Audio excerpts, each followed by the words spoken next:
Olá pessoal, bom dia, tudo bem? Sejam bem-vindos ao canal Daniel Lopes. Estamos aqui nessa sexta-feira, dia 6 de agosto de 2021, né? Geralmente sexta-feira, em termos políticos, costumava ser um dia mais tranquilo, né? Uma vez ali que as grandes decisões, geralmente ali na capital brasileira, acontecem entre terça e quinta, né? Mas nessa sexta-feira nós temos aí mais um elemento aí de suspense para acontecer, porque como não poderia deixar de ser nesses últimos dias aí de clima cada vez mais intenso, para não dizer tenso também, temos agora, né, a reunião que havia entre os poderes ali foi cancelada e foi agendada uma nova reunião, né, a reunião do presidente da Corte Maior com o Procurador-Geral da República. A gente pode até arriscar dizer que, no final das contas, fica tudo nas mãos do Procurador-Geral, né? Porque cabe a ele decidir sobre a abertura de processos de investigação ou não sobre as mais diversas autoridades, inclusive o presidente da República, né? Entre as importantes prerrogativas do Procurador-Geral da República estão ali, né, sempre participar nos processos de competência da Justiça maior, né? Também ação de inconstitucionalidade, né? Ações ali contra deputados federais, senadores, né? Ministros de Estado, o presidente e o vice, tudo isso cabe ao Procurador-Geral da República, né? É claro que o pessoal da oposição fica sempre muito chateado, falando que ele deveria estar agindo mais. Cobraram o Procurador-Geral no dia de ontem, ele falou que o pessoal falando assim, você não vai responder nada, né, a esses comentários que o presidente tem feito e tal.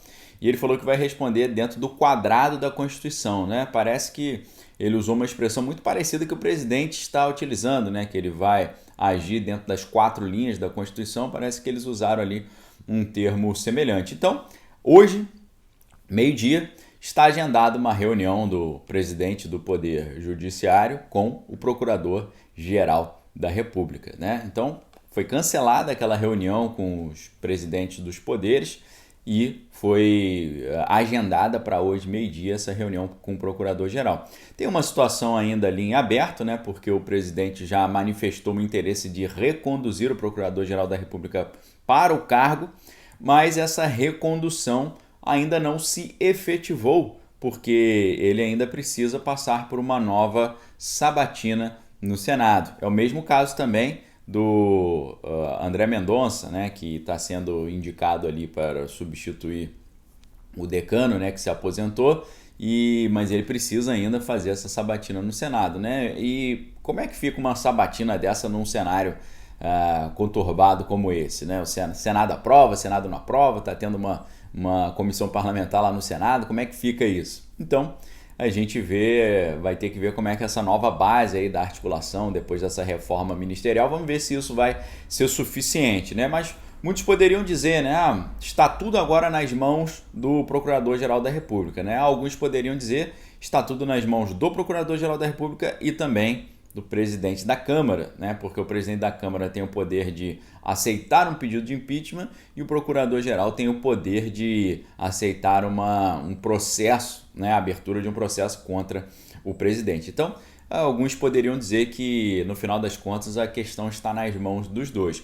Agora, outros poderiam argumentar que, na verdade, não está nas mãos do Procurador-Geral nem do presidente da Câmara, mas está nas mãos do povo, né? Porque a Constituição começa dizendo que todo poder emana do povo.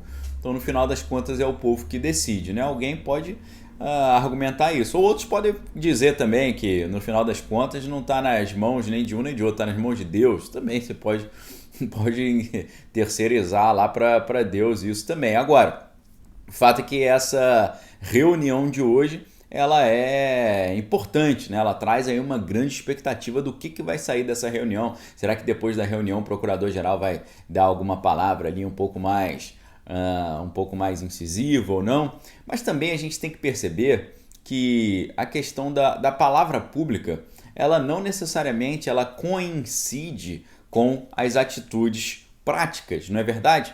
Muitas situações, figuras públicas, né, em público fala, realmente isso é um absurdo, mas fala isso ali meio que só para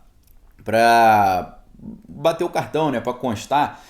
Basta a gente lembrar aquelas famosas leis para inglês ver, né? A gente sabe que na história brasileira tinha aquela questão dos ingleses que estavam querendo, depois das primeiras revoluções industriais, querendo aumentar o seu mercado consumidor, né? Eles estavam querendo vender mais para as colônias, né? Então o Brasil tinha uma multidão de pessoas ali que não tinham renda, né? Porque trabalhavam ali como servos dentro das fazendas. Então a Inglaterra começou a cobrar o Brasil para liberar essas pessoas da condição ali de servitude, né? Não, libera esse pessoal, vamos acabar com isso. É claro que os ingleses estavam querendo aumentar o mercado consumidor para os seus produtos, né? E o Brasil ali estava se sentindo pressionado pela Inglaterra e foi ali fazendo um corpo mole, né, e tal, começou a aprovar um monte de lei ali para dizer para os ingleses, não, a gente está no processo, né? Aí vem aquela lei dos sexagenários, né? Quase nenhuma pessoa que trabalhava naquelas condições nas fazendas conseguia ultrapassar os 60 anos, né? Então a lei dos sexagenários era um negócio assim que não servia para nada, né? Depois da lei do ventre livre, né? Quem nascesse já estava liberto da condição ali de servidão.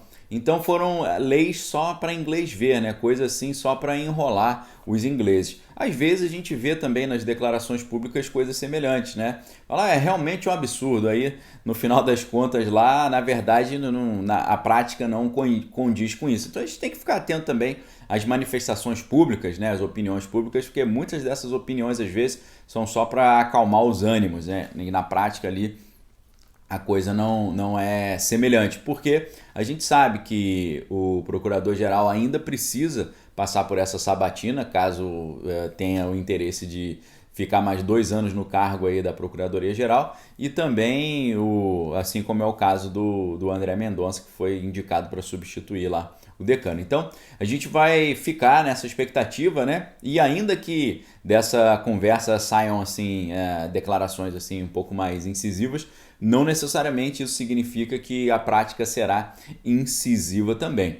Mas é claro, né, pessoal, no final das contas, como a gente sabe, os especialistas têm mostrado que um grande fiel da balança aí para o pleito do ano que vem será a condição econômica, a situação da economia. Se a economia estiver fluindo bem, estiver andando de vento em popa, isso vai ficar um argumento poderosíssimo a favor do atual governo, a favor da situação. É por isso que talvez a oposição acha que o melhor caminho para vencer esse pleito do ano que vem é tirar do pleito o adversário, né? Dentro daquele método que eu sempre tenho falado, o método Tonya Harding, né? Aquela patinadora que tirou a sua concorrente de cena, pedindo para um cara dar uma martelada no joelho dela, né? Uma maneira de você vencer uma disputa de forma pouco republicana, né?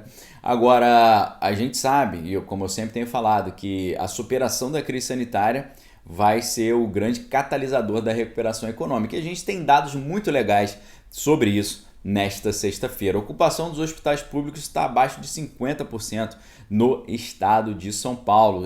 São os melhores resultados para os últimos 9 meses. Olha só, 9 meses. É um dado maravilhoso, tá certo? Agora, o pessoal da oposição ainda está muito esperançoso que uma forte seca no Brasil vai determinar a falta do fornecimento de energia podendo provocar apagões e os apagões fazendo com que o governo decida por uma política de racionamento de energia. Isso aí é uma política sempre muito impopular, né? Mancha a imagem do governador quando você tem o país tendo que fazer racionamento de energia. Isso aí dá um desconforto muito grande. Em ano de eleição, uma coisa que prejudica muito ali uma corrida eleitoral. E a gente tem visto, né, notícias falando que a seca ameaça o abastecimento de água no Centro-Sul. Minas Gerais, São Paulo e Goiás, né, estão com reservatórios abaixo do esperado. Abaixo do esperado, né, é muito problemático, né? No Paraná já tem acontecido rodízio desde o ano passado. A gente vê mais norte e nordeste brasileiro, né? Sistema de abastecimento de água entra em colapso em 18 cidades da Paraíba, né? A estiagem prolongada ali esvaziou os reservatórios e tal, mas nós temos também a notícia que 2 frentes frias vão trazer chuva para a parte do sul e sudeste entre os dias 10 e 20 de agosto, né? Os meteorologistas estão esperando ali frio mais intenso apenas ali na parte do sul. Então parece que tem chuva chegando, isso aí também coloca ali um banho de água fria no pessoal que está sonhando aí com o racionamento, né? Inclusive também lembrando que as termoelétricas de biomassa podem ofertar energia adicional para o sistema, né? A geração do setor nesse ano é capaz de abastecer mais de 6 milhões de residências. Então, existem fontes alternativas aí que podem trazer essa ajuda para o fornecimento de energia dentro do nosso sistema. E aí mostrando também, como a gente já havia mostrado um pouquinho ontem, a recuperação das estatais, né? Petrobras aprovou pagamento de quase 32 bilhões de dividendos a acionistas, né? São 11,6 bilhões que serão destinados à União detentora do controle da empresa. Então vejam como é que muda o cenário completamente quando a gestão muda, né? Os interesses mudam. Além disso, outra informação interessante trazida pela Fundação Getúlio Vargas, indicador de antecedente de emprego sobe 1,6 ponto em julho, né? Esse índice está em seu melhor nível desde fevereiro de 2020, né? Esse indicador ele marcou 89,2 pontos em julho deste ano e está no seu melhor resultado desde fevereiro do ano passado, né? Antes da crise sanitária, né? Esse índice é monitorado pelo Instituto Brasileiro de Economia da Fundação Getúlio Vargas, né, que é o FGV-IBRE, subiu 1,6 ponto. Então, um dado muito importante mostrando aí a recuperação da questão do emprego, que isso é maravilhoso, né? Porque a pessoa empregada tem renda, a renda ela consome, consumindo, as empresas vendem mais, vendendo mais, tem que contratar mais e assim a gente entra naquele círculo virtuoso. Com relação à derrota de ontem na comissão ali da mudança da maquininha, nós já vimos que o presidente da Câmara está determinado a levar esse assunto para o plenário.